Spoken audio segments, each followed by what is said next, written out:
Hi, I'm Vili. In this demo, we are taking a closer look at the TestBed in the Oracle AI Optimizer and Toolkit, feature built specifically for developers who want to test, measure, and validate their AI and RAG pipelines using real documents. With TestBed, you can select any local PDF or any other knowledge source, and the optimizer automatically builds a temporary knowledge base. From there, it generates a synthetic Q&A test set, analyzes topic structure, and allows you to evaluate your agent's performance, including retrieval quality, answer accuracy, and reasoning strength. It then uses a separate LLM as a judge, comparing each answer to a reference answer and explaining why it's correct or not. This gives you instant feedback on how well your current RAG setup is performing before deploying anything to production. So in short, TestBed turns your document into a test environment, letting you discover strengths, weaknesses, and tuning opportunities in your AI system. Now, let's see it in action. Great. So now we are going to configure our test bed, and we are going to start by configuring the embeddings.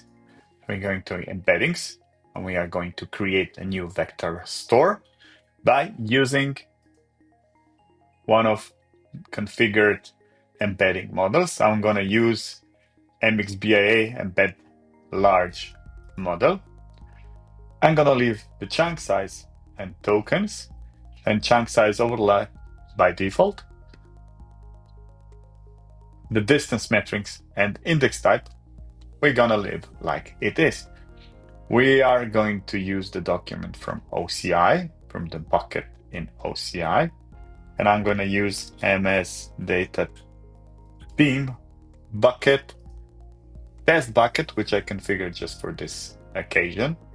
And I'm going to create the vector store using a couple of database administrators guide for version 23 AI and 26 AI. And I'm going to call my vector store demo vector store for now. Okay, so this is the vector store name. This is actually the name of the table in the database, and it's going to be called by the name which we assign to as a vector alias. It will be called vector store olama mxbia embed large, and this is the number of tokens, chunk size, and this is the overlap, which is 20% of overlap, which goes around 103. And the next thing is distance metric and index type, which is also in the name of the vector store. So let's hit the vector store. Okay, this is gonna run for a while, minute or so, and I'm gonna pause the video. Okay, it stopped populating, so it did 19,000 and 90,000, around 90,000 chunks of embedding. This is because the chunks are actually quite small. It took a couple of minutes to complete. So the next thing, we are going to TestBed, where we need to generate Q&A test set. And we are going to use that database 26 AI administrator guide to generate a new Q&A test.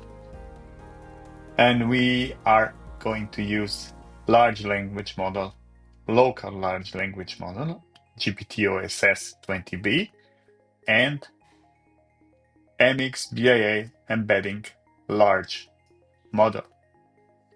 And we are going to generate 5 questions. So let's go. Okay, it has generated 5 Q&A questions. It generated in the way that it can be saved. The test set is saved in a database, so you can use it afterwards.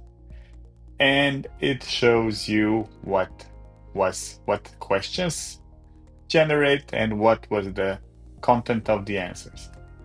So, and you can check all of those. You can check it's like first one, second one, third one, and here is the fifth one.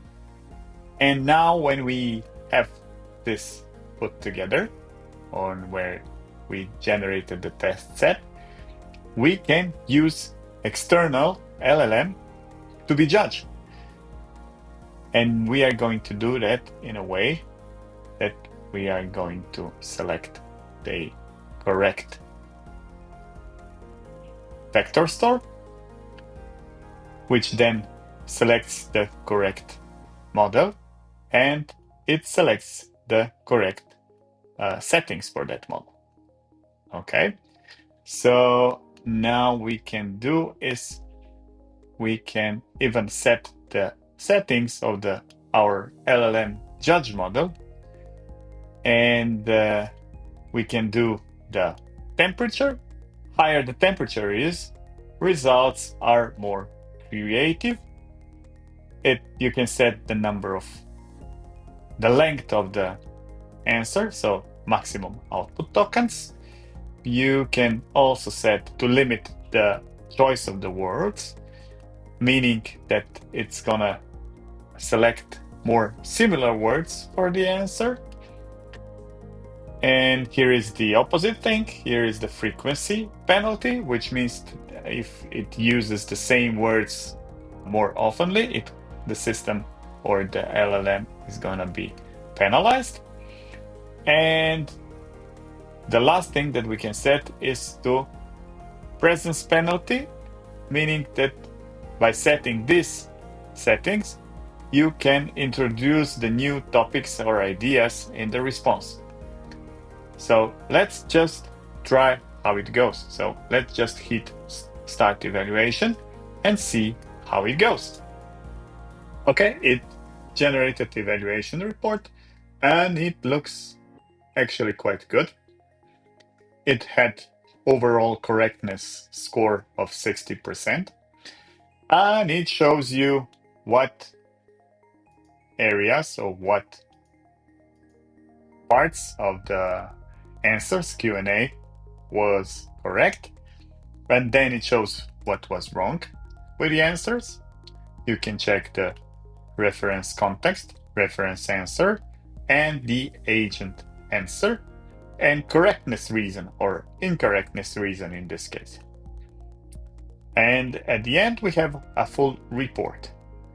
This evaluation report is already saved in a database, and you can view it and compare it. So you can now try to generate another one, and you can just close it.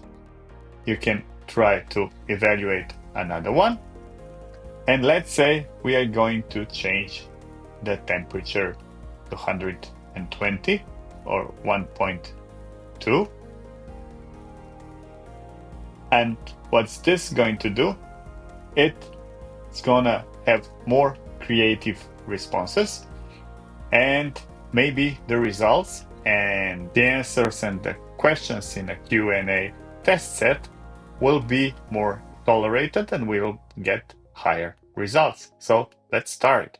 So the new evaluation report has finished and it generated actually worse than before. Now it has only 2 answers correct. There are questions and answers marked as wrong. And you can have here a full report of it and you can play with it. And this is the way how to do it. We can just save the report, or it's automatically saved in a database, and you can play with the settings. You can even choose different LLM model. We can use this when, or you can install additional one, which we didn't consider it at this moment, and you can play with it and then compare the results and see how it goes. This configuration and testbed configuration and this testbed reports can save you a ton of time. So here is another example of an evaluation report. We have here evaluation settings Olama Quen with the temperature 1, presence penalty, maximum tokens 4096, frequency penalty 0. And you can see that overall correctness score is 60%. So this LLM used our vector store and judged the correctness of the answers and give us the result. And this is the way how to play with it. That was a quick hands-on with TestBed, turning a local document, PDF in our case, into a synthetic Q&A dataset and evaluating our RAG pipeline with real data. It's a powerful way to measure how well your AI actually performs before going live. In the next session, we'll go further and look at how external large language model can talk directly with the AI Optimizer RAG tool using the Model Context Protocol, MCP. That's where we unlock true tool-based interaction and dynamic retrieval. It's a big step forward, building intelligent, connected AI systems, so stay tuned.